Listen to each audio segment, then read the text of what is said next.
Sippers, welcome to the Tea With Me podcast with me, Shane Todd. It's the Wednesday episode. It's a big one. It's a guest episode. My guest is my friend Kristian Nairn. Kristian is known for music, is known for acting. We sat down in the studio. I haven't seen him in so long because COVID, very sly. And when I say I think we talked about quite literally everything, I don't think there was anything that exists that we left out of this conversation. I think you'll enjoy it. Let's just get straight into it.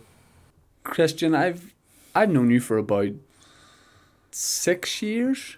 More, maybe, let's say 8 years. Yeah, it's about 8. And I don't know if you drink tea. I don't know if you're a tea drinker. I don't know if you have a cup of tea a day. I don't know if you have 12 cups of tea a day. Honestly, I'm not a hot drink person. At all? Or you have been back in the day? No, just like alcohol. I'm known to drink a hot drink every now and then, maybe once a day. Well, hold on now. When you say you're known to drink a hot drink, what is it people say about you? Well, it depends what's going. Keep watching this guy. No, I run quite hot. So if I have a cup of tea, which you'll probably see in a minute, I'll get quite hot. So I like a drink to serve its purpose and cool me down. What would be the right circumstance for you to have a hot drink like a tea? Well, if I was in like somewhere cold. So if you were in the Antarctic and I was like, "Hey, do you want a drink?" I would be more than happy to bring a kettle. Even a travel one. You know. Hey, before we kick off this podcast, I have a major confession I got to make to you. Oh Jesus! Big this could really jeopardize our friendship. And we're on a bit of a string as it is. Like this is gonna cut the string. So what? Your tour manager was sick about 6 years ago, right. And you were like, I'm going to Washington, Canada, and New York, and you were like, listen, I remember. You come along, kind of act. You're like, you might need to carry some bags. You might need to go and grab water for me. I was like, whatever it is, I'm in. Let's go and have this trip. Now, as it turned out, I didn't do any of that. I didn't need to do anything. I think you were like, this would be more hassle than it's worth. Just let him work away. So on that trip, you did a gig in Washington. Yes. And I've never had a series of 3 worst gigs, so that's why I never brought you back. You were like, and you lost your case. I lost my case, which I've never done before or since. You lost your case, and you had to do. I had to DJ my trackie.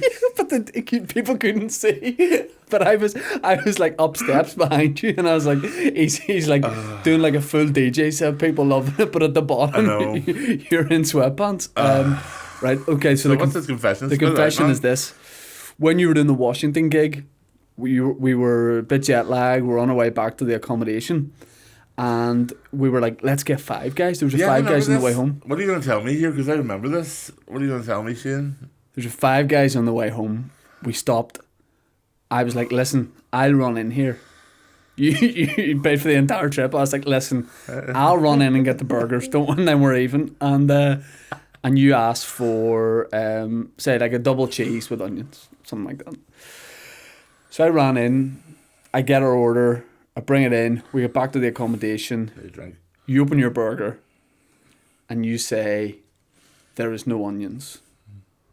And that just hangs in the air for a second, and I said, well, I asked for onions. You didn't, did you? I did not ask for onions, and I knew in that moment I'd forgotten to ask for onions, and you threatened to phone that 5 guys' place, and I was like, listen, don't, because I knew they would say that dickhead did not ask for onions. So you ruined my trip. I ruined your trip. You were so upset about the onions, and that's been burdening me for a long time. Well, do you feel closure now? I feel a lot of closure, and I feel like I owe you an onion. Do you have one on you? No, but I can get you one. Remember we stayed in that haunted house?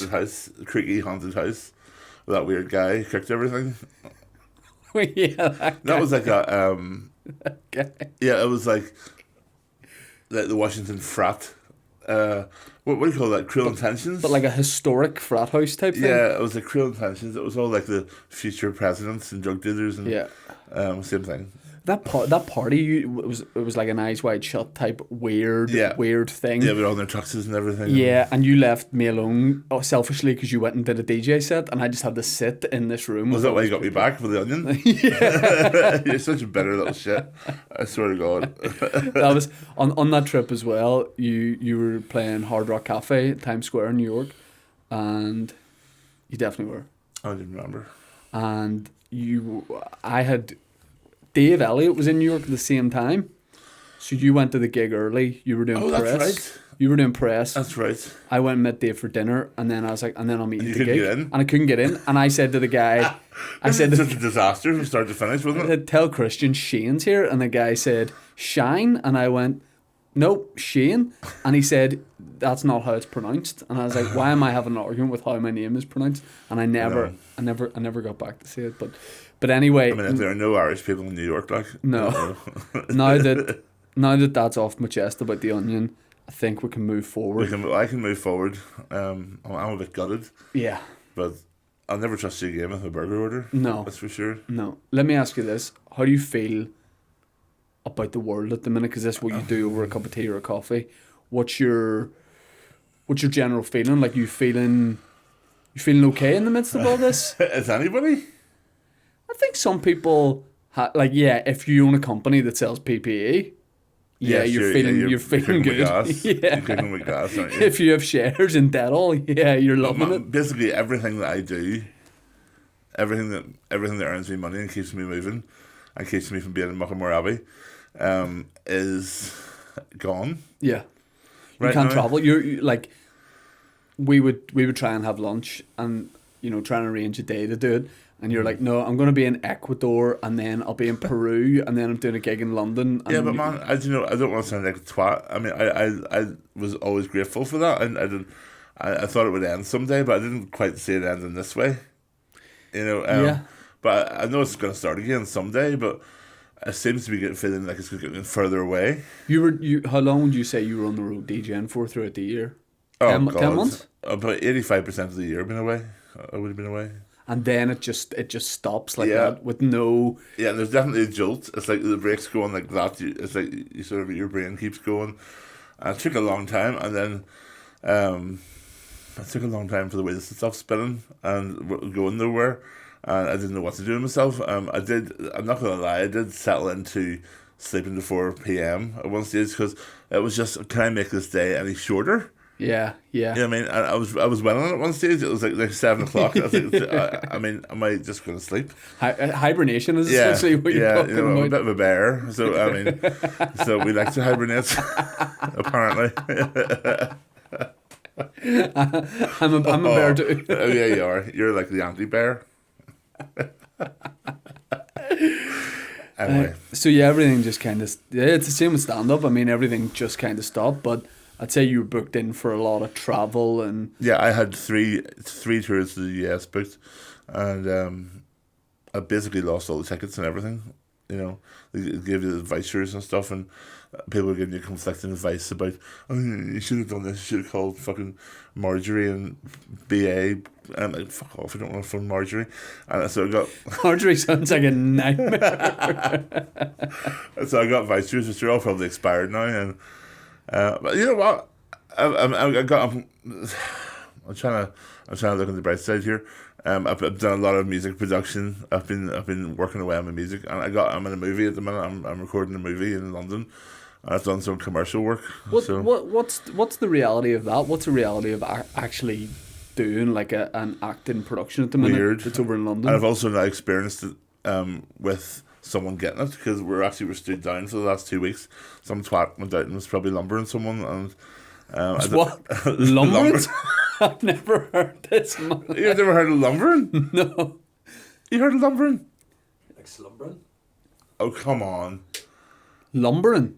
So, I mean, is it what I think it is? If you were like, oh, he went out and lumber. Oh, so it's like kissing. Oh, okay. Here, give us a lumber. Okay. Come on, I would be interested. That's how Jack got his nickname. Very, very good joke there. That was very much unappreciated by the room.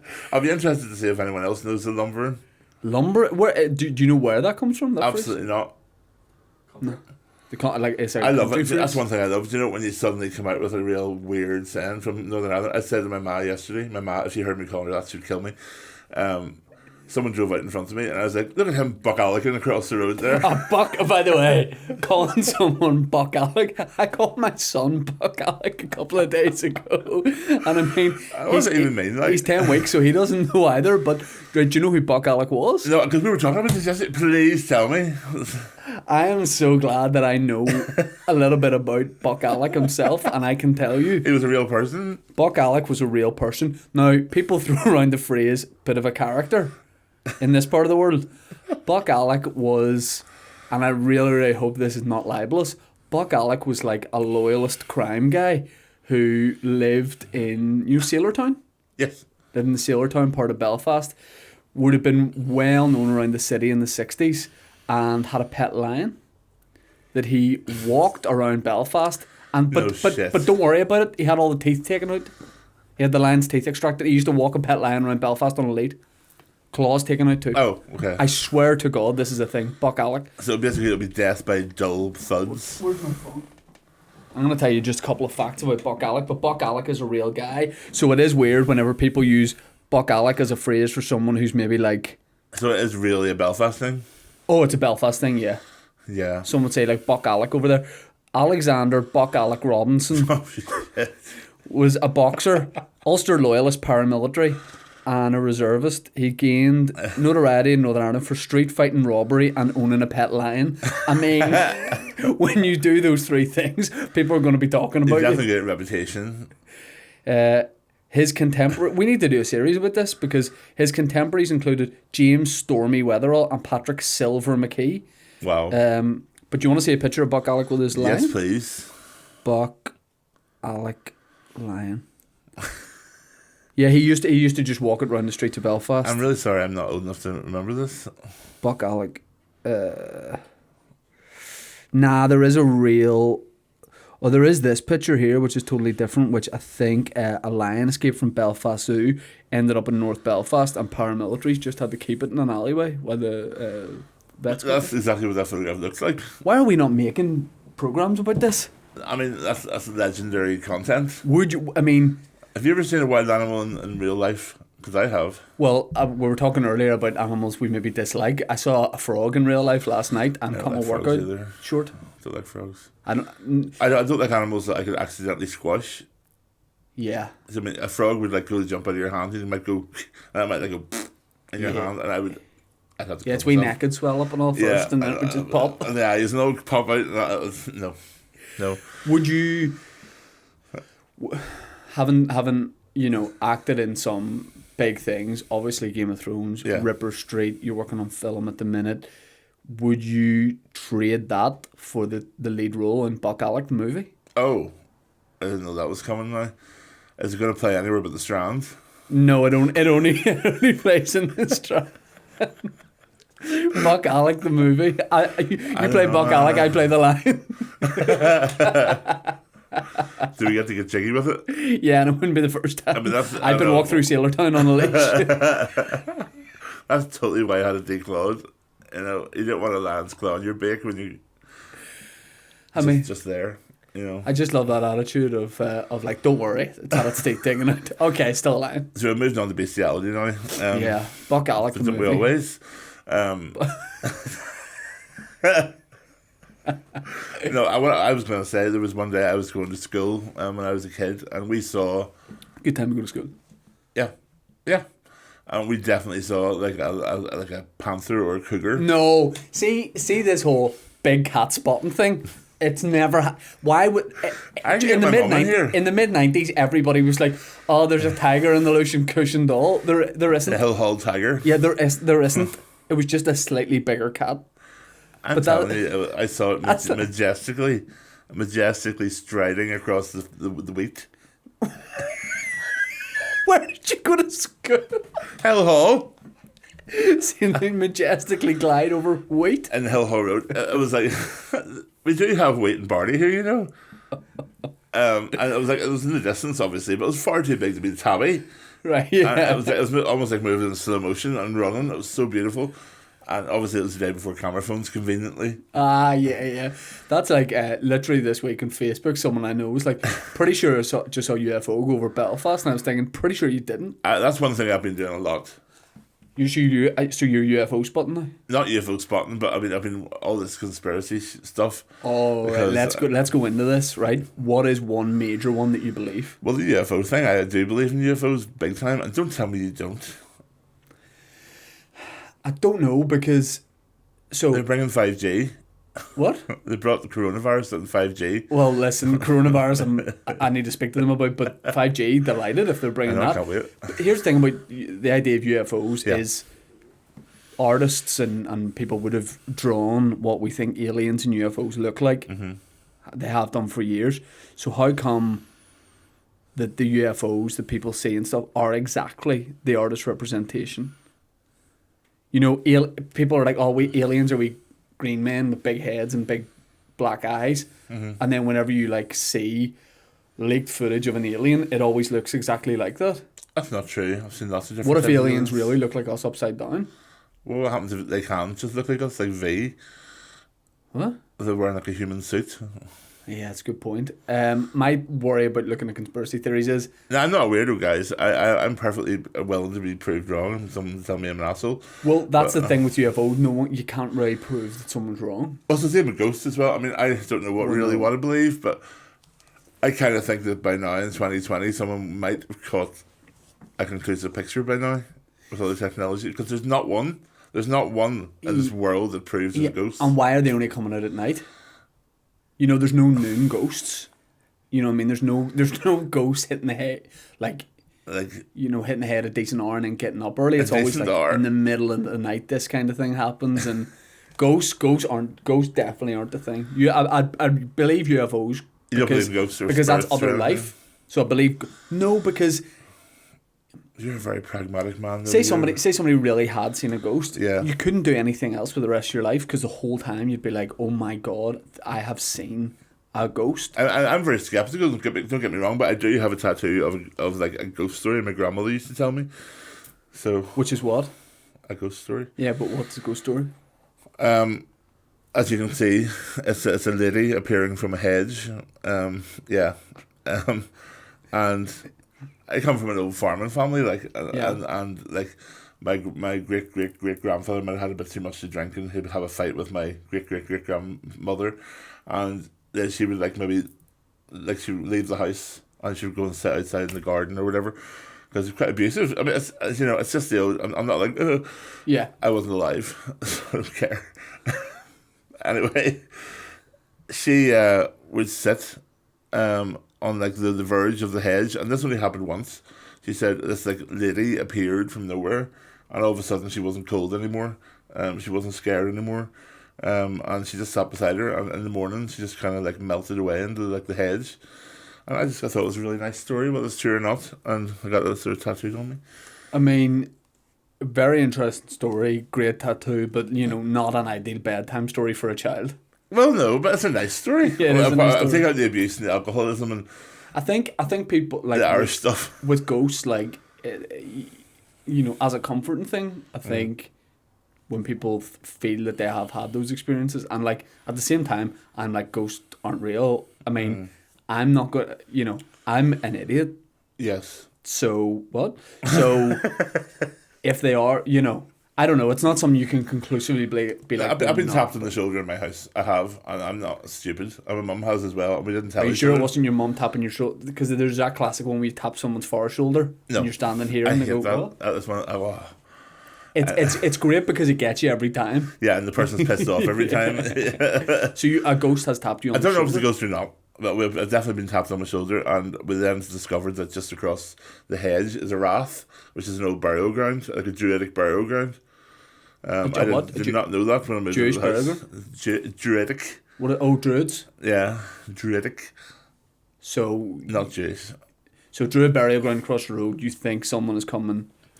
I don't know. That's what I'm saying. I'm very much on the borderline here. Because my feeling is, if something like that happened to me, I wouldn't be back in the house. Well, I just spent I'm done. quite a lot of money on On what? Ghost defense systems?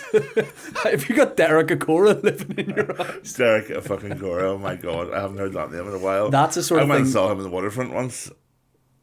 Derek. So Derek Acora, for anyone who doesn't know, is like spiritual medium. Yeah, he talks used to to do. ghosts. He used to do that at Most Haunted, didn't he? Yeah. So what did he it's in do? Liverpool. What did he do as a part of a live stage show? It was just contacting people, and he'd be like, "Is there someone here who knows a person called Claire?" And like half the audience goes, or Sarah. Of course, everyone goes, "It's my aunt." See, he's Buck He Alec's might wife. need to narrow it down a wee bit here in Belfast, you know. And he'd be like, there were loads of people who were just like, he'd be like, so she was married to like Colin, and they'd be like, no. Yeah. And he'd be, oh, she was. You just can't remember. I'm like, I fucking remember. And your grandmother was in the gardener, wasn't it? No, she hated gardening. Yeah. Exactly. That's right. That's what I meant. Yeah, I just got it wrong. That reminds me, when I was in Australia once, we're segueing like hell here. Doesn't matter. That's what it's all about. We were at the bus. I was at a bus stop, and this guy, he heard me talking on the phone, and he goes, "Oh, I like your accent. Like you're from the north of England." And I was like, "No, I'm Northern Irish." And he goes, "Nah." That's like when I tried to get into your concert. I was like, "My name's Shane." And the guy's like, "It's not. That's not your name." And no, seriously, I'm definitely from Northern Ireland. Fucking dick. Yeah, I mean, we're going to segue for this hour. We're will be segueing. going to segue. It's going to be the least professional interview podcast type thing you've ever done. Is there anything in I doubt that actually. during these times? Is there anything you've turned your hand to Yes. that you've never really done before, like a hobby or a new interest part? Oh, you Masturbate with another hand. No, sorry. I'm sorry, ladies and gentlemen. it's fine. Painting. You're painting. Yeah, I've been in art. Could you provide us with some? Critique. No, not critique, because this is not my art. But like, I think we're going to turn this into like a studio with a little bit of life about it, a little bit of art, a little bit of something. So could you give us an original piece? Yes. That would be class. That would Would you actually like be a great. tractor? What's the link? You've painted a tractor already, and you're like, I can just give you that. Actually, I did it for a friend of mine's child, and I realised it wasn't not a very child-friendly drawing. I don't mean there's a dick on the tractor, but The old dick tractor. dick tractors. Yeah. Kristian Nairn at the Tate Gallery with his dick tractor. Is that a thing? Wait till you see his fanny digger. What the hell? I gotta do that tonight. The dick Watercolour. tractor and the fanny digger. Fanny digger. That's a whole new BBC children's show. Maybe if you did us like a big teapot or something, or like a big cup of tea. The big yellow teapot and Yeah. fanny digger. Well, I will happily. That'd be class. I'm not doing you a fanny digger, but I'm good at drawing like feathers and leaves and plants. Is there do you like a pansy or a gardenia or? Pardon? What'd you call me? Gardenia is a very posh way to say isn't garden. But yeah, as long as it's a plant or a tractor or. Yeah. I need a new hobby. I just Have need. you done anything? Have you? I painted a fence a couple of months ago Oh Jesus! and took way too long to do it. And Well, you've also learned how to be a father. no, not yet. I mean, I am a father, but I haven't learned how to do it just yet. Painting the fence was good because it was very, very therapeutic. I really enjoyed doing it because you can actually, it's like an instant gratification thing. Yeah. You can actually see the paint go on, and you're like, that looks different from when I painted it Yeah. last Yes, and it what does. what it was before. So I think I'd like to get into more like making stuff. You know, like I don't know what. Maybe like I don't know, a car or no, you know, like outdoor furniture or something. I'd love to have a go at something like that. Okay. I put an element in my oven I replaced the element in my oven yesterday. That's impressive. It actually is. Well, what is impressive is I ordered an element 3 times and it wasn't the right one. And then the 4th time I had to just go to a shop and get it. Fair enough. But actually fitting who it. knows? I couldn't do that. I mean, I can't even put a picture up successfully. Let me very quickly interrupt the podcast, tell you about 2 things. Number 1's Patreon. Patreon.com/teawithmepodcast. You get the bonus episode on a Monday. My stand-up special from last year is there in its entirety as well, and you get the you get things earlier than other people get them. Basically, it's a virtual queue jump. I also need to plug Manscaped, our big sponsor. Manscaped is below the belt grooming. So I basically went out and had a look at the undercarriage with permission of 100 men in Northern Ireland, and I was disgusted at what I saw. We're living in the dark ages. We need to get into the future. Manscaped.com. Use the code TEAWITHME for 20% off and free shipping.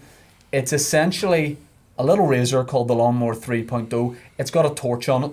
You know, if you like to do your grooming in the dark, which a lot of you should be doing because it's disgusting down there, check out manscaped.com. Get it for someone else. Trust me, chances are statistically you'll be doing them a favour. Manscaped.com. Tea with me for 20% off free shipping. On with the pod.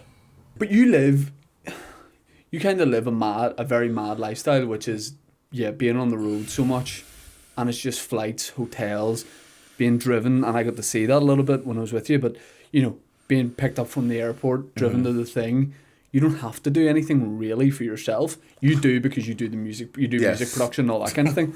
But in terms of having to do, do you feel like you live just a totally different lifestyle to what you did? No? I mean, I still do most things for. I mean, I do. I don't mean you don't do things for maybe yourself. When I'm on the road. When I'm on the road, yes, because. Man, when you're playing gigs at 3 a.m. in the morning and you have to be on a plane at 6 a.m. Yeah. And you're going somewhere else, you're not physically capable after a week of doing that. Yeah. You're dead. I guess what I mean is it hard to adjust to, if you want to call it, more of a normal life of being at home? No, because I do most things to still do most things for myself. I resent spending money on stuff that I can do myself. Is the answer to this cars or jewellery, but what is the thing? I love asking people that do gigs and do shows, what do you like to treat yourself with? Those are both things. I like cars and jewellery. Cars and wallets. I have a collection of about 87 wallets. And I counted them last night. I counted them and then I bought 3 more. Well, that's just because you wanted to round it up to 90. Yeah. You may as well round it up to 100. Yeah. I don't know what's wrong with me. And bags. I like bags and I like aftershaves. And those are the things I collect. I collect retro football tops and trainers. I've got a lot of trainers, but they're... Yeah, I've got a lot of trainers too. What I love is that you have so much custom jewellery. Yeah. I think that's class that people like. But it's only because most normal stuff doesn't fit me. Yeah, true. True, but it kind of forces me into that. It is awesome. Yeah. But it forces me into that. It's not... I can't go into Ratner's and here, give us one of those... A clattering. Yeah. You know what I mean? Into where, sorry? Ratner. It's not even exist anymore. Was it Belfast? It's an old shitty jewellery shop. Do you remember Half Price Jewellers?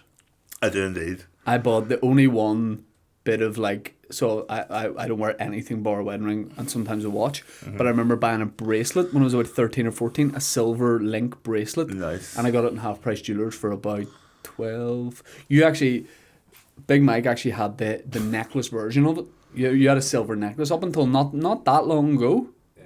4 years? 6 years. Probably. But 6 years ago. Well, I mean, you can't replace quality. Were you always into jewellery? No. I don't know why. I used to wear a lot of body piercing jewellery because before Game of Thrones I was covered in piercings. I don't know if you knew that. No. I had 17 or 18 piercings in my face. On your face? Yeah. So how many of that is most of that ear? No. I had my lip done twice. I had 2 on my nose. I had 1 here, 1 there, 1 there. I had my gum pierced up in the web of my gum.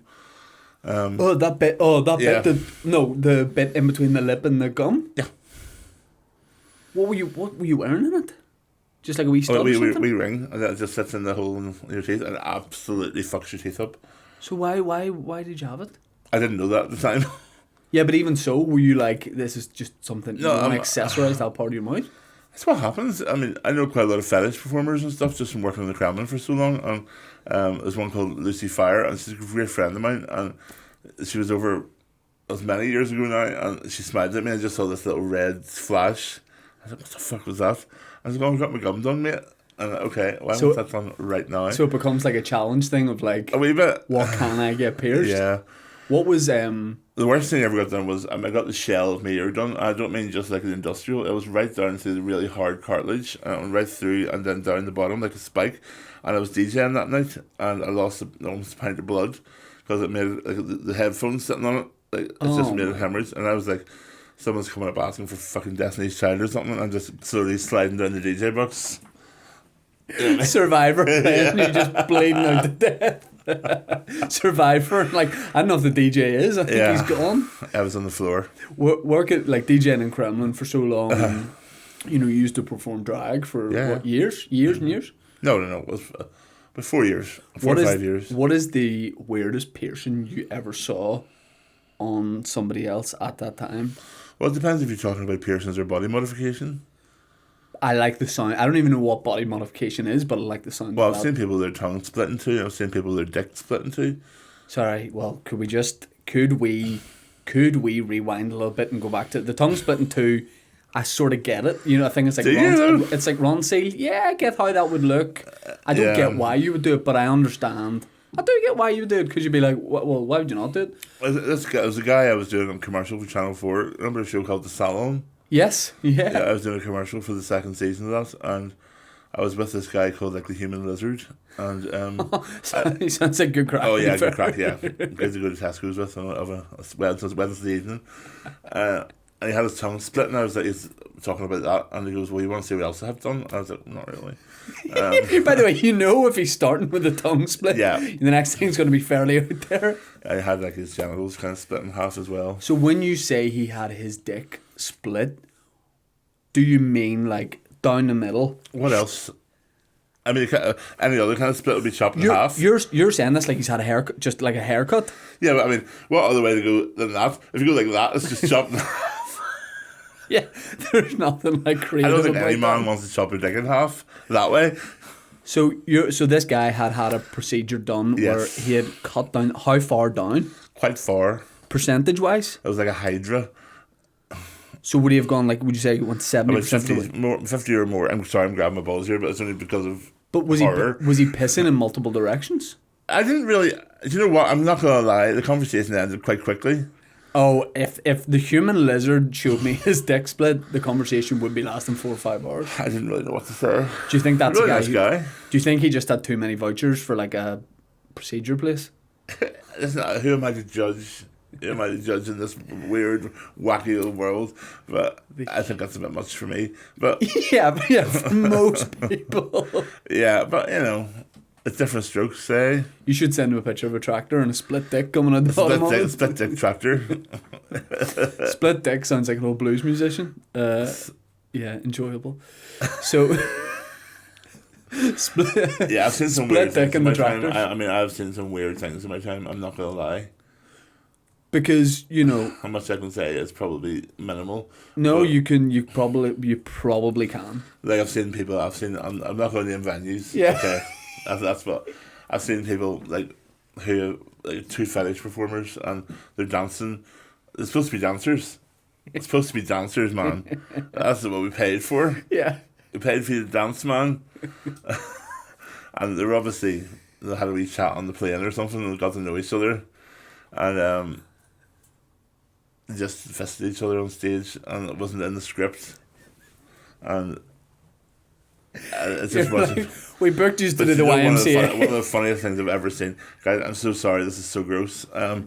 But you're loving this. I just love the idea that they were booked to come over and do a dance show. Well, it was a fetish night. They're going to wear like leather gear and stuff, you know, and it was a wee bit risque. Never mind bloody going full Sooty and Sweep. You know what I mean? Guys, just it's okay to make it a wee bit risky. Sweet. Well, yeah. Probably when they said backstage we're going to fist each other here, the booker went, yeah, nice, very good. Well, I don't think it really was a shock. It was a shock for everybody. And there was another fetish performer who goes to the name of Mouse. Ladies and gentlemen, should you want to book her for your birthday parties? And she's an awfully nice little lady, or whatever she prefers. Maybe she's non-binary, who knows these days. But she would give herself an enema before she goes on stage, or maybe when she's on stage. And this night, when she was performing, and I don't know how to say this, she sort of presented herself to the crowd, and let's just say the enema hadn't been all that successful, and there were like 3 finger smears, and the crowd referred. You see like a hole at the front of the crowd. The crowd started to back off a little bit, and then she sprayed it all over the crowd. Is this here in Yes, maybe. Well, Northern Ireland. Somewhere. Holy shit! No one was expecting this. No, because you wouldn't have sat front row. Like, there was music being played, and I've never heard a gang of say gay guys screaming so loudly. And I was on the floor of the DJ box laughing, like I couldn't move from laughing, because like, we're on your best top shop, you know what I mean? And all of a sudden someone's spraying ass juice all over you. That is not a normal Friday night out in Belfast. Imagine the taxi driver picking the fellas up, being like, "Well, good night tonight." Sorry, like, you're not going to believe this. I'm a bit moist. The usual, in a you know. brown way. I remember going to Crumlin a couple of times. I didn't say it was Kremlin. No, I'm not either. I'm just saying you used to DJ there. Yes, it did. And I remember a couple of times, like going there with friends, and the taxi drivers could not wait for you to get in and go, "Well." And they just wanted to know. They're like, what's it like in there and all? And I was like, yeah, it's totally fine. The guy's like, were they trying to, trying to bum you and all? Were you like, no, not unfortunately not. Or else you get that. That's okay by me as long as you don't do this. It's quite okay with me too, mate. I mean, it's quite okay for me not to do anything also. Like, fuck away, ass. As long as I don't do it in front of me. That's all right. Why would they be? Normally it's done behind you, for a start. I bet you taxi drivers hated it when people said that. Well, try not to, because I want to get to work. But I don't want to get bucked out of the taxi. It's a horrible conversation. No, it's not. It's lovely. We're talking about the fact you're over in London now shooting a film. Yes. What is it? What is that? It's a horror movie. I can't say much about it, but it's with a really nice Irish cast. So film in London, but set here? Or just set here? Yeah, set here. But just because of all the coronavirus and stuff, they've recreated an entire house and garden inside like an aircraft hangar. Oh. And it's good. Do you like horror? I like producing it. Right. I don't really like watching it. I find it hard to get. This makes me sound like a P7, being like, I'm very hard. I don't get scared really by anything I'm going to see on film, apart from the very odd one that comes out of nowhere. Like Daniel Radcliffe did one about like an old Victorian house. Yeah, it was called like Night Nurse. Or it definitely wasn't called that. That's a cough medicine. Night Nurse is a cough medicine. Yeah, Woman in Black, Night Nurse. You know what I mean? Same thing. It proper terrified me. And the main one was The Grudge. Oh, The Grudge is horrifying. Yeah. Yeah. Yeah, I don't like horror movies. I don't like them at all. What's the reality of shooting a horror film? Like, are you ever like, oh God, or are you just like, well, we can see the whole crew? I think it's funny because sometimes it gets so gross and so over the top, minging. Like, it's just funny. Yeah. But obviously you have to suppress that. And are you, because of COVID, are you able to like hang out? Because Jimmy we're all in a bubble. Working on this. We're like in a bubble. They keep us all with the other actors. And stuff? We kind of keep it in like a work bubble when we're there, and we're tested like every day. Right, it's horrible. I've been swabbed more times than I care to even think about.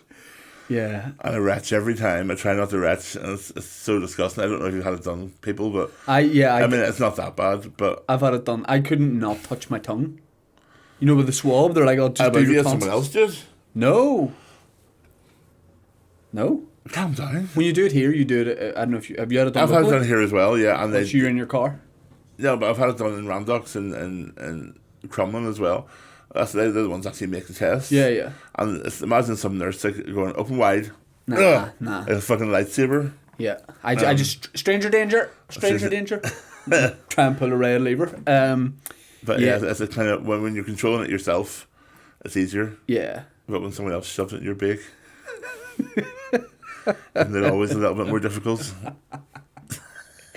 Are you getting to like hang out? Like, Jamie Lee's done this podcast a couple of times. Yes, Jamie Lee's done it. Just the best crack. Revealed, thank you. Oh, I'm not like no, but I didn't say a surname, so it could be okay, Jamie Lee Curtis. Smith. Jamie Lee Curtis. Yes. Who's done this podcast? Yes. You know what? I am I'm a little bit of a blabber, but the second someone says to me like, you can never repeat this, like you have to repeat it right away. No, because you would have told me a lot of stuff about Game of Thrones. Yes. And said I shouldn't be saying this, and I never told a soul, ever. Yeah, I did though, unfortunately. I got in trouble loads of times. What was the biggest one? The biggest one was announcing that we weren't in season 5. Our storyline wasn't going to be featured. Oh, okay. As when I was in Australia, and there's this really lovely fucker of an interviewer, right. And she was getting her camera all set up and all, pretty much like this. But she had another camera in the background. Oh no, and that's shit. It was already set up, and she was chatting away just like this. You know, how you doing? Oh, are you looking forward to the next season? I was like, no, actually, we're not in the next season. Just really casual. Yeah, that's and shitty. The next thing I get a phone call from David and Dan going, why did you just announce on Australian TV that your storyline wasn't in season 5? And I was like, that's so shitty. Yeah, but that's one thing. That's one thing I don't miss about Game of Thrones. Is like people hanging on your every word to hear what's coming. Yeah, I've had some ridiculous things said to me, like maybe asking questions, you know, but wanting to ask big question, you know, trying to butter you up almost to them, be like, well, to put it this way, when I'm on my last couple of days, when I obviously was dying horribly against the door, a bit of it broke off in my hand. It's like there was like 7 doors. You know, there's all these stunt doors. Right. You know, like there's replacement doors. There's doubles and triples of everything. Right. And a bit of it came off my hand, about half the size of that. And I said, I'm gonna put that in my script because I'll remember. I have a piece of the original door put in. That's fair enough. So maybe I mentioned it at a convention or something. Next thing, I got a Google alert from the Calgary Herald in Calgary in Canada, and it said, Game of Thrones actors no longer allowed to take props from set because Kristian Nairn took a door. Well, I remember that story must have been picked up, because I remember seeing that story of Game of Thrones cast can't take props, so that all came from just... Yeah, because I took a whole door, apparently. It's on my back, we were never allowed to take... Imagine me, I'm just going to take the throne here. I'm just going to take it. My aunt's coming round, we don't have enough chairs. You know what I mean? I'm going to put a little bit of a commode type thing into it. Yeah, I'm going to take one of the direwolves, because, yeah. I was never like that. The Iron Throne, a door, and a direwolf. I'm going to head on here. It's been a blast. I'll bring it back on Monday. It's all right. So it was not like that in the first place, and my door was about this size. Right. That's why you have to be careful in interviews. But you still do have it? And I'm still not careful in interviews. Well, you still do have that little bit of door? Yes. What'd you do with it? I just fucking told you, it's inside my script. Yeah, but you put it up, did you frame it, did you do anything nice with it? No. I did my Game of Thrones memorabilia, cast only stuff you would have been sent, little gifts and stuff. It would look pretty good in this wall. It would not look good in this wall. No. But the Iron Throne would, so if you could get that and podcast on. I can sign it out. Yeah. They give you for one weekend a year. Yeah. We all get that's part of the perks. We get to sign it. One of the dragons even. Yeah, that'd be pretty sweet. God, I do miss the show. I miss it too. I do miss it. I mean, I miss the hype. I miss people being really excited, and I miss reading people's reactions afterwards. That was the best part for me. It's one of the last shows I think that will ever be people being like, this week this is gonna. What happened last week? I hope there's gonna be something. Yeah, but just in terms of the fact that it was week by week, and yeah, it was those conversations built so much over that week of. This is going to happen. But that was a brave choice not to release it the way everyone else. That means to release it that far apart.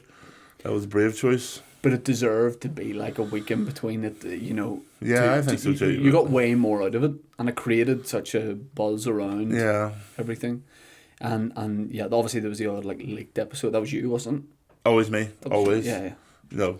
But it might as well have been, you know. But yeah, I missed that part of it. But in terms of... Well, you were doing so many conventions. Yeah. And that's you all gone too. And you were probably you're going to the convention to just be an actor at the convention, but then you were DJing and usually whatever city you were in for the convention. Or give a talk, or you know what I mean. And that's what's the latest on that? That's just done. Nothing.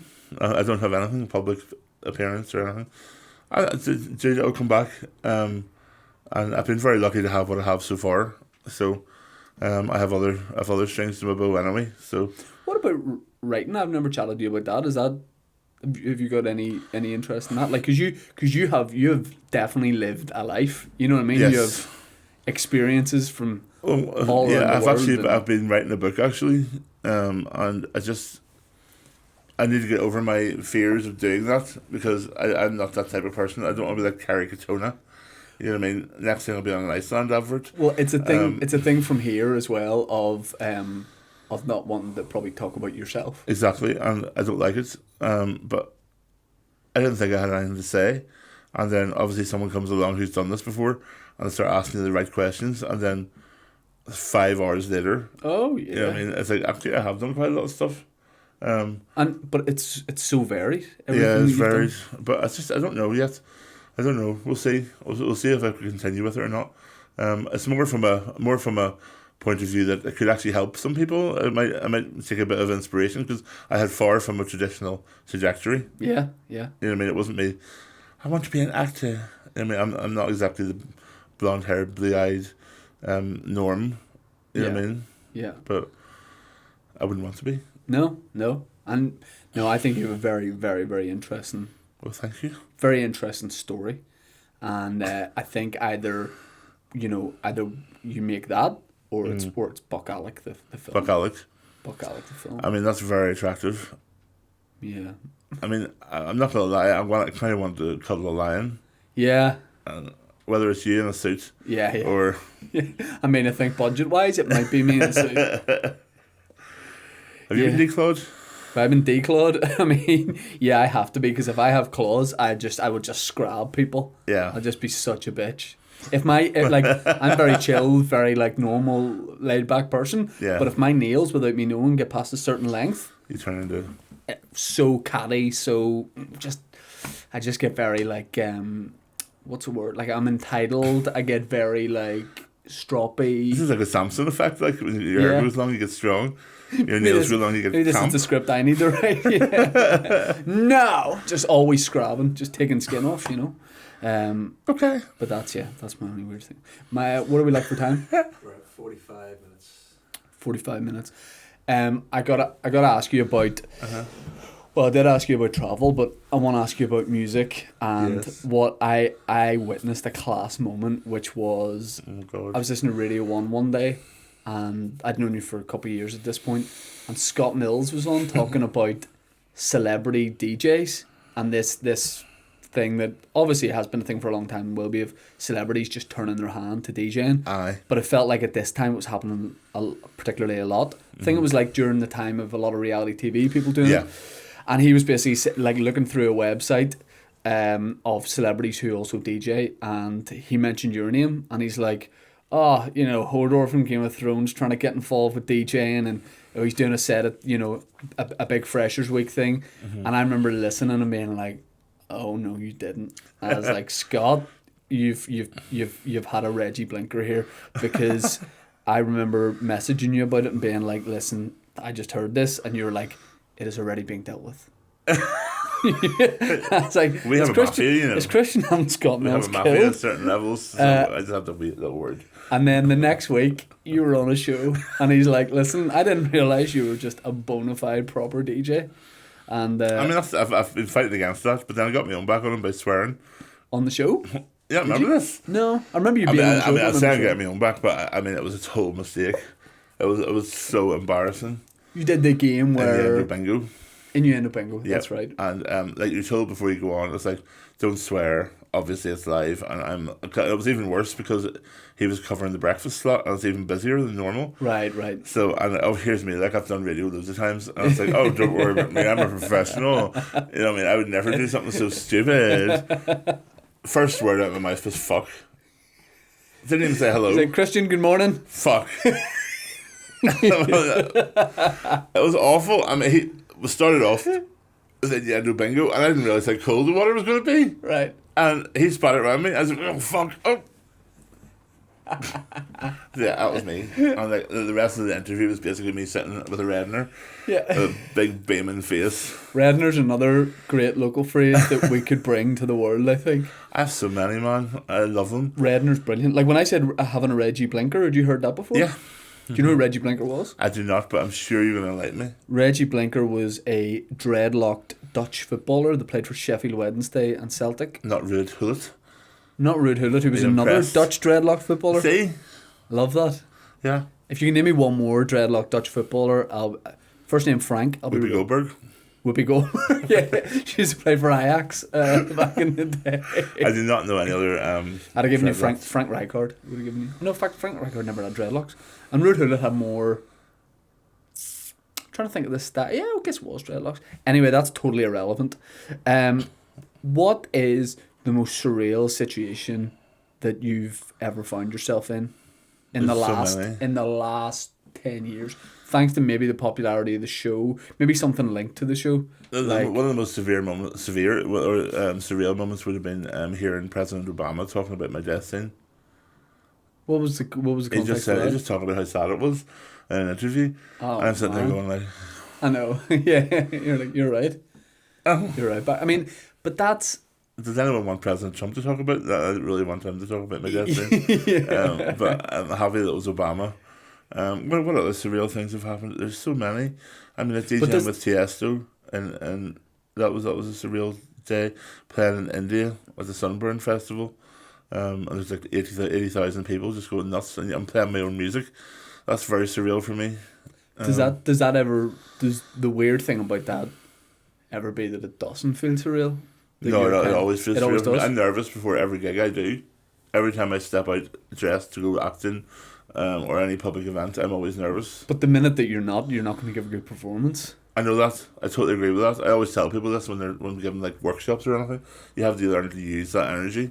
Or like maybe the last premiere was surreal as well. I mean, I'm not being big headed, but people did like the character of Hodor. I don't even really attribute it to me. I don't.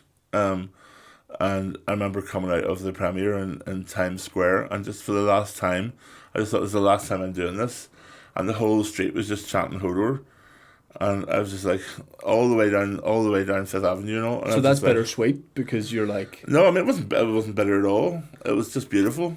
And it was sad, but not bitter. yeah. But no, I mean not a bitter Just feeling. be careful with your terms, please. But you're lucky my nails are this. Oh wow. But yeah, part of it is tinged with a little bit of like, Yeah. the last time you're going to get to do that. But then I'm also DJing in New York, actually. I DJing on the back of a float for Halloween last year, and you're going down like Fifth Avenue, and I'm just spinning the tunes and looking up, and there's like the Empire State Building and stuff, and I was like, Yeah. what am I doing? I'm just a little shithead from Lisburn.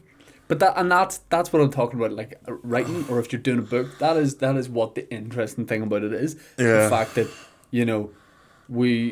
it's so surreal for anyone from here to be doing anything out of the, out of the, I don't consider really what I'm doing that much out of the ordinary, but what the scale that you're doing it on Yeah. is. But then people don't really. I mean, I couldn't do the things that you do here, which I'm really proud of how well you've done them. You mean stand up? Yeah, no, I mean just even drawing a crowd here, you would have a bigger crowd here locally than I would. But that's because you spend. But you've worked so hard here as well. You spend very little time here. I know it's true, You but I mean, I think that's also. I don't know. I've tried to quantify it over the years, but it's also the club scene's a bit dead here as well now, especially not as dead as it is now. Yeah, But, yeah. Yeah, I don't know, but I have ideas for that in the future. I might try and. I'd love to do a festival here. I'd love to do something really good here. Dance festival? Yeah, I mean a good one. Where? No disrespect to anybody else's festival. No, really though. Yeah, but where? Like I what don't do you know, man. I mean, I would love to do a big warehouse thing. I'd love to do something, a warehouse style festival, like an old school. I don't mean old school music. I mean old school vibe to it. Just all really dark and smoky and just a bit edgy. Probably like with trance and progressive house and proper like doof music. He loves it. I know he does. He loves it. You know what I mean? I want to say that. No, something bigger maybe. Warehouse vibes there, like. Yeah, there is, yeah. 13 was good. T13. T13. No, it was both. Oh, Something that hasn't been done before. You know what I mean? see that old school, having like an old school element to it, like like that is my favorite genre of music is old school dance. So I've heard. It is, there is just something Oh, it's about amazing. that can make you feel like obviously music can make you feel so many different emotions, but when you just hear like a Mr. Vane or a What Is Love, It takes you right back to where you were and what you were doing. it feels warmer in the you know, the temperature Yeah. feels warmer, and it's I know. just, it's impossible not to be happy with that music. I know. And you know, I'm an old head on young shoulders when it comes to like modern music's past me now. When Isn't it that comes terrifying? to Well, as a DJ, it's terrifying. Although I do keep up with the music I work with. yeah. But as opposed to listening to the music, no. I put on a rap playlist just like on Apple Music when I was driving here with like 2020 rap, and I just couldn't do it. Like Cardi B and all. And Everyone's called like Stallion. young someone, and their names are almost like novelty I know, it makes me names. feel really old. You know, it's like novelty names. Yeah. Like everyone's called young something, and it's like, it's almost like silly. But don't get me wrong, I mean it's huge. Oh, yeah. And it obviously is good. Yeah. It's just not to my taste anymore. Yeah, but I never felt that would happen to me. But No. I never was into rap and R&B anyway. But then I guess also I do keep up with all types of dance music, and dance music for me revolves. I mean, sometimes it goes what's in vogue. You know what I mean? Like sort of the big EDM sounds in for a while, then you deep house is in for a while, then trance will be back. I think trance is coming back now. And yeah, it's just it does that naturally, but that's easier to keep up with, I find. Dance It's- definitely merged with hip hop for a while, didn't it? Thank the Lord in Jeebus that has subsided Sort of somewhat. passed. Yeah, I wasn't a fan of that, honestly. Yeah, I mean, I should look into more newer dance because I only really know the old school. I know the old school, and I then mean, I don't know- mind when it's mixed by the artist. I mean, I don't like all this feature and this and all that crap. But when it's someone like Katy B or someone, or even like Dizzy Rascal or even Wiley, I mean, I'm not a big fan, but I mean, they're writing the music that way. Yeah, and I yeah, think yeah. it works better. Yeah. You know like what I mean? like even people like Example had Yeah. about 4 complete belters back in the day. Yeah. He's a nice guy. Were you DJ with? Yeah, I've somebody DJed different? with Example a few times. Yeah, I remember. I think the first time you DJ with Steve Aoki, Yeah, which must have been loads of fun as well. And like, yeah, it was weird. what do you prefer DJing over acting? Or it depends on what it is. I would have said instantly, if you'd asked me 6 months ago, I would have said DJing, but getting back on a set recently and just hanging out, and it's a really nice character I'm playing at the minute. I mean, it's something I can get my teeth into. It's good to be back on set. I like them both. Yeah, and I think a lot of times I feel like people press you into like, yeah, but what is it you're really passionate about? And No, you can don't be have to. into And also, so we're many different things. changeable beings. I mean, Yeah, you might yeah, ask me this in a week's time, and I'll be like, I might have had a shit day on set and got COVID or something. Yeah. And I might say, fuck acting. Yeah, I like DJing better. More. I mean, if I am saying I'm changeable, more times than not, I'll say DJing probably. But I do love to act. Where do you miss going to the most? You miss the States? I do miss the States, and also my partner's and my fiance's in the States. I haven't seen him since February. San Diego? San Diego, yeah. San Diego. We haven't seen each other since February. With any chance of... Yeah, he's coming. He's actually coming here on the 24th. Oh, okay, good. Yeah, we're supposed to be getting married on the Halloween this year. You think you Obviously, that's not happening. I mean, we can't get the families together. Yeah. Oh, thank God. San Diego is a cracking city. Yes. The food in San Diego. And it's so beautiful. It's not too Yeah. hot. Really nice vibe there. It's close to Mexico. Yeah. Close to LA. Yeah. We went there as part of our honeymoon, and San Yeah. Diego's like, it feels like... Had you been there before that? No. I think yeah. Such a good set. Like, it's compact enough that it's like the experience of LA without all the fact that it's spread out like the gas... Is it the Gaslight District? Gaslamp? Gaslamp District? Gaslight? Gaslight? No, it's Gaslamp. Gaslight is very much like a Are you agreeing dad thing to gaslighted? say. Yeah. Yeah. Gas lamp. The Gaslamp District. Lava lamp. Brilliant, like. 70s district. Lava lamp, get it? Sandy Bagley. Oh, shut up. Sandy, yeah, so you just haven't been able to see him since February? February, yeah. Oh, shit.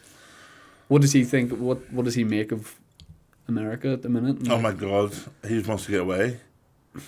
I mean, most of the sensible people in America, I mean, people, if you've never been to America, it's not really like that.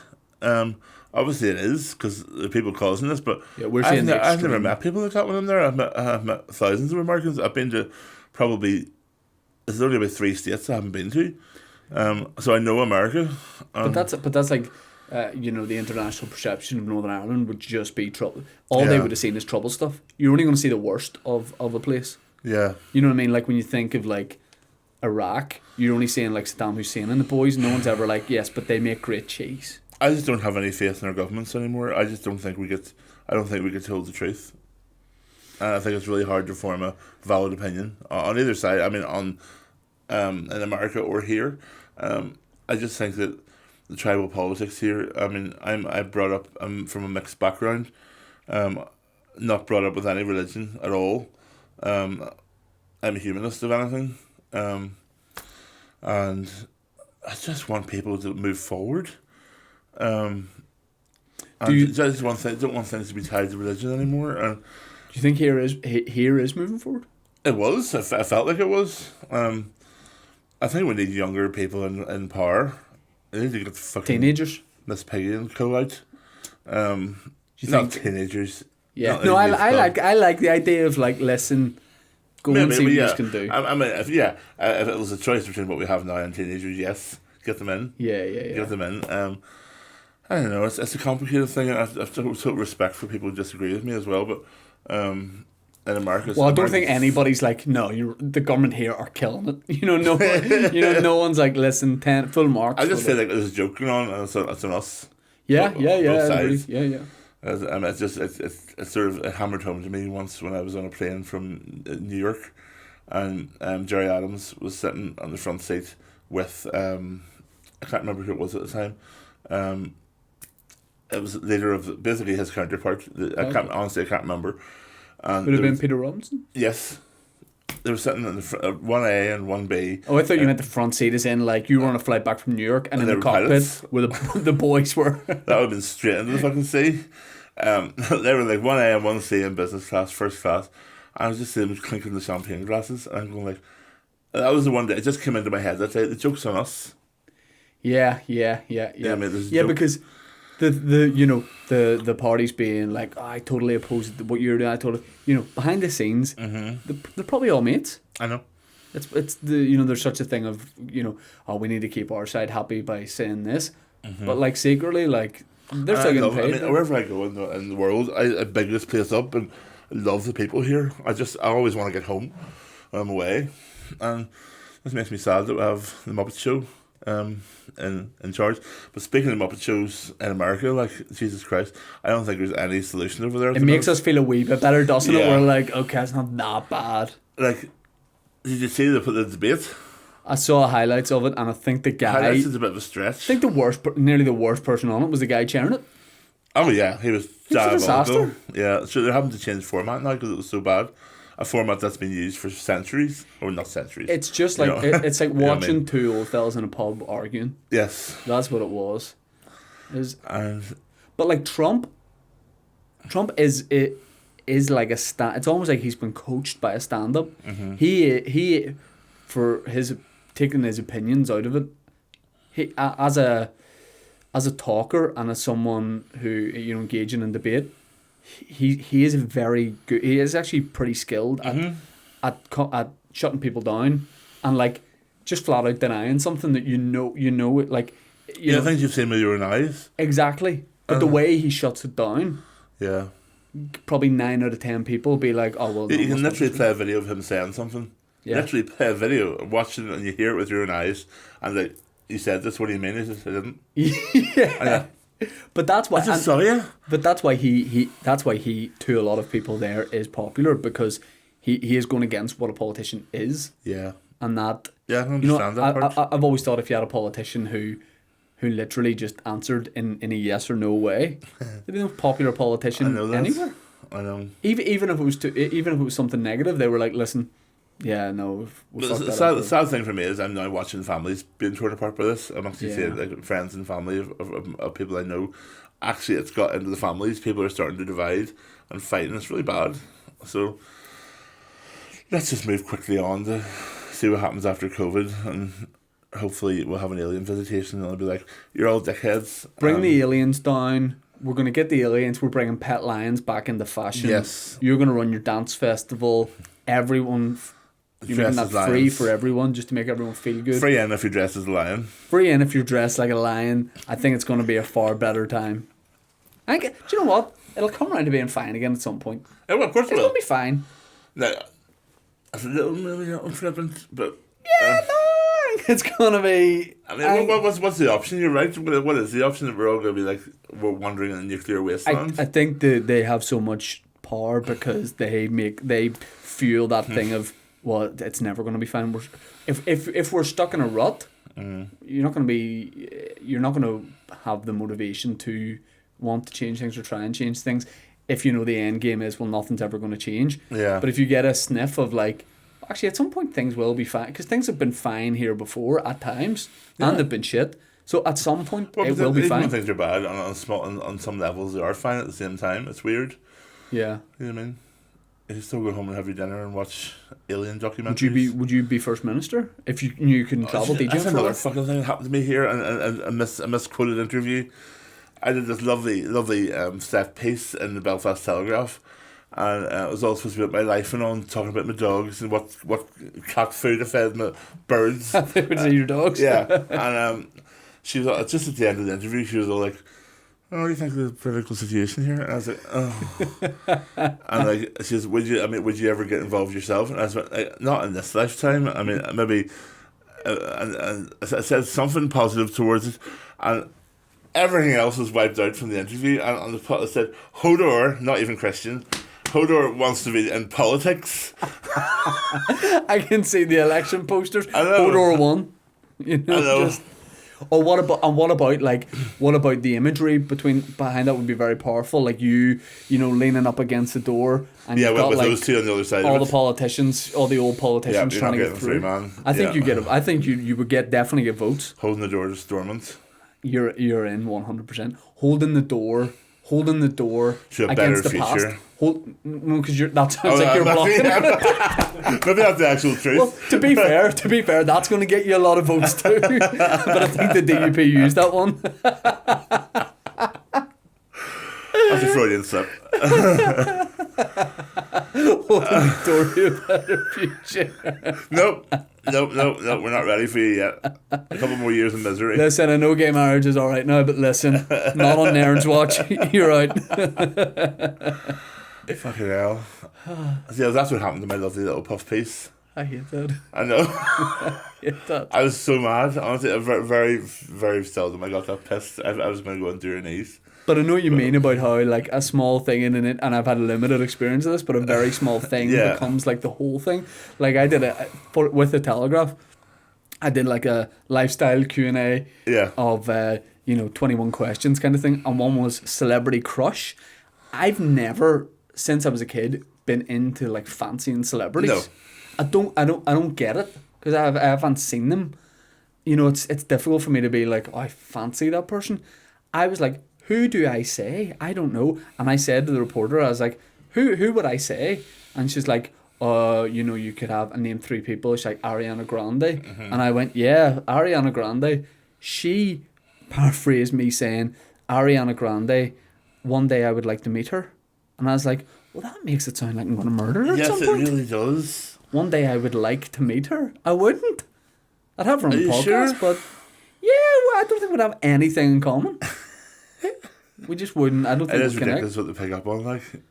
It's So, really weird. what's the worst time you've been misquoted apart from that? That's probably it. Oh no, there's another one. Someone asked me like who was my favorite character, or who was my least favorite character in Game of Thrones, and I was like, well, I'm not a big fan of Jon Snow. Really, I know it's controversial, and but I just think I like some of the characters. It's really balanced about it. Like I just think there's other storylines that I like better. Yeah. And in the sidebar of shame, I think it was in the Daily Mail, Kristian Nairn hates Kit Harington. I had to ring him, like, I was like, Kit, you know what's happened here? He said, don't worry, I know. I was like, oh. Are you seriously? Seriously? So we'll get a clip of Kristian saying he is going to run for First Minister. Yeah, and you heard me saying I hate Kit Harington there as well. You get a really nice clear picture of that. You want to stop the future here, Yeah. and you hate Kit Harington, and that's the two things. And listen, I want to declaw lions. anyone who doesn't vote for you, Get dick declawed. split. Yeah, I'll cut your dick in two. And not that way. Let's go that way. That's your slogan. You get your dick cut in two, and not that way. Kristian, cheers for doing the podcast. Oh, it's been a long time coming. Appreciate it.